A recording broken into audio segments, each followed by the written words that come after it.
Hello বন্ধুরা, আশা করি সকলেই ভালো আছেন। আমিও ভালো আছি। আজকে এই পেজে একটি নতুন ভিডিও নিয়ে আসছি। সেটা হলো বিয়ে সংক্রান্ত।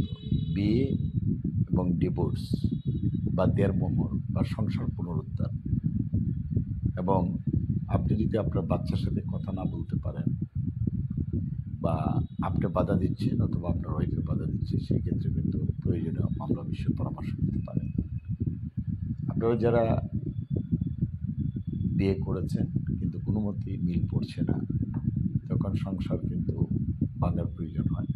আবার যদি সংসার ভাঙার থেকে আপনি ফিরে আসতে চান, পুনরুদ্ধার করতে চান,